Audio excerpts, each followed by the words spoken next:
trust-like service, I think is the term, where effectively you place your trust in another entity. You put the money with the entity lets the seller know that they've got the money, and the seller then is free to release the goods. Then when I've received the goods, I can let then the third party know I've received the goods and they release the money. It worked. Is this something that interested Dr. Wright? Well, look, in terms of back then, it was not necessarily a theme. It was kind of more of a passing note than anything else, because topics of discussion, again, at that time, around 2001, I was working with Comindico, was very much focused around telecommunications and networks. And then from Comindico, where did you go next? So in 2002, in Australia, the internet bubble burst. I've learned in my years to kind of keep my eye on the money. So money was being spent then not in the internet, but in the banking and finance. So I was again enticed across to a role within the Commonwealth Bank of Australia, CBA, who are the largest bank in Australia. Which role did you hold in the Commonwealth Bank? Well, over the course of around 6 years, I held several different roles. I was originally brought on to review their firewall setup, because again, I've been involved in setting up firewalls. They asked me to review and be involved in what's called an RFP process, request for information, or request for proposal, for the Commonwealth banks. I reviewed the options that were being put forward. I was involved then in the initial phase of implementing that firewall for the Commonwealth Bank. How much contact did you have with Dr. Wright in this period? Around this time, again, the kind of cadence was, we wouldn't catch up. It isn't an every week kind of cadence. It would be maybe 12 months, 18 months would pass, where we would kind of get together on one-on-one. But I'd often bump into Craig or his wife Lynn at maybe an IT conference. Maybe they'd have a stand there, or they'd be milling around, so we'd kind of catch up on an ad hoc basis. But the typical cadence was every 18 months to 2 years. Looking back at the discussions you had with Dr. Wright during these years, are there any topics that is relevant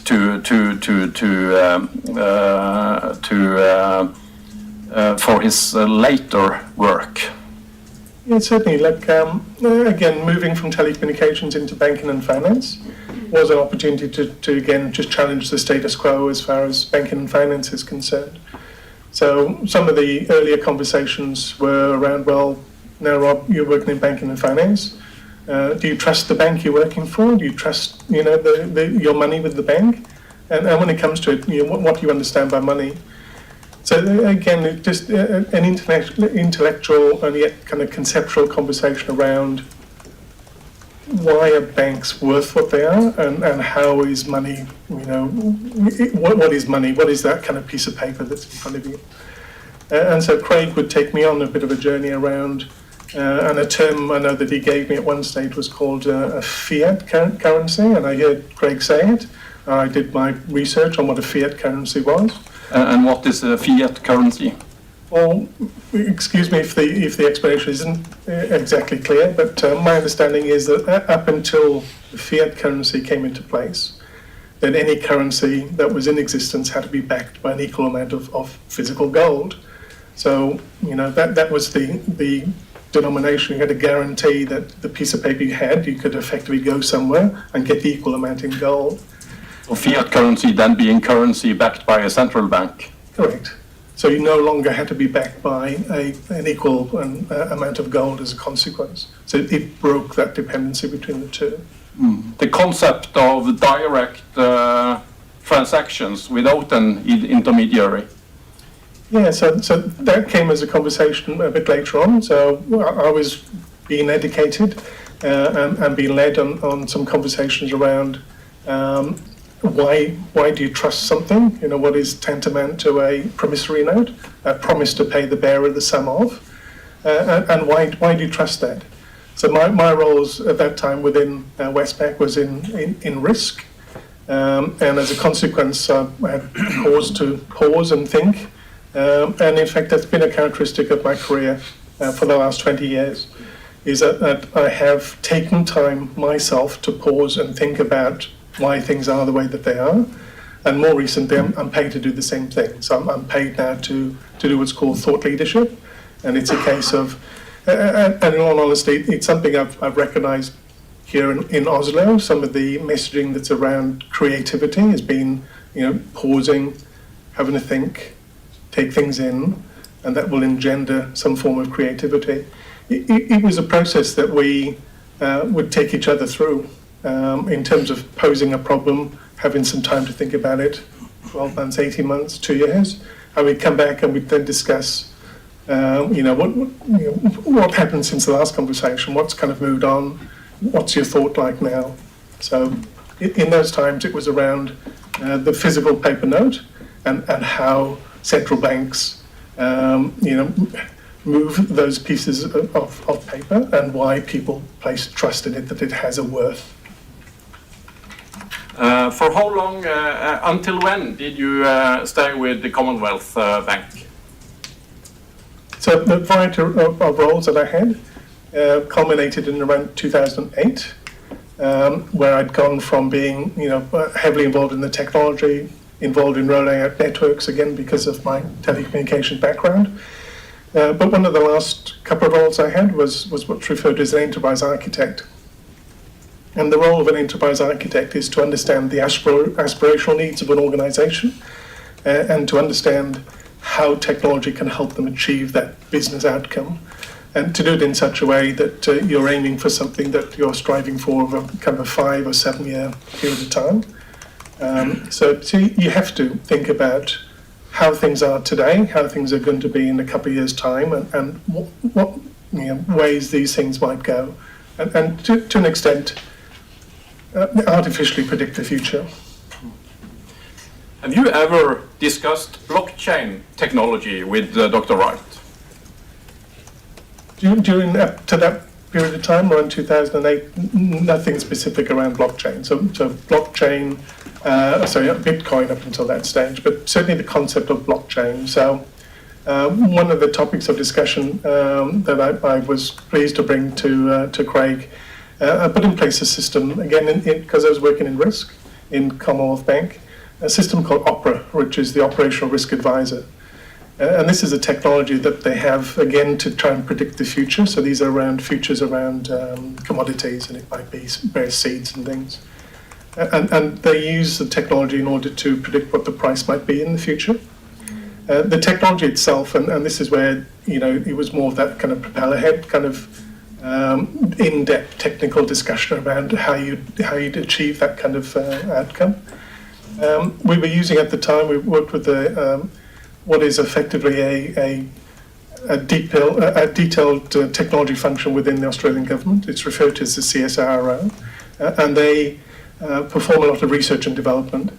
So the Commonwealth Bank partnered with the CSIRO, and what we ended up building was what's called a distributed computing capability, or a set of nodes. And what the set of nodes were very simply, it was 4 computer systems. Each computer system had 4 CPUs in there. And what the grid computing was capable of doing is doing some mathematical calculations far faster than a single computer system in its own right. It is today effectively what was the blueprint for what is, mass computational capabilities today. So they talk about the supercomputers of today.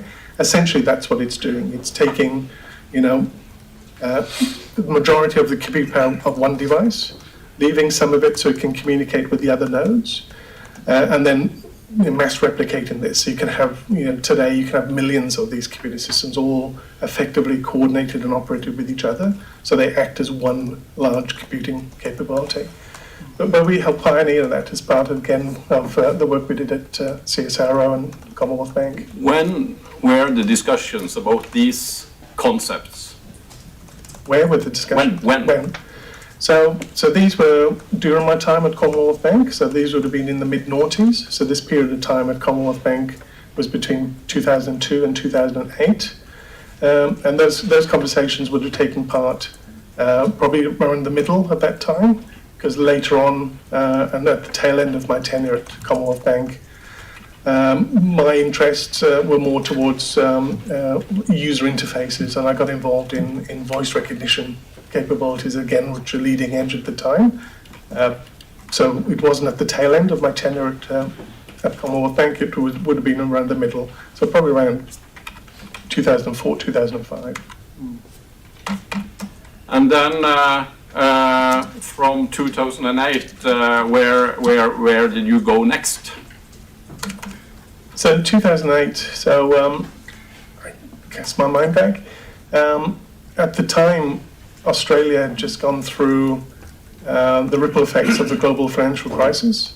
So I just completed that voice recognition piece for Commonwealth Bank, and I was invited to join a company to develop, again, because my interests were heading more towards kind of customer interaction. It was involved in a company called the National Electronic Conveyancing System.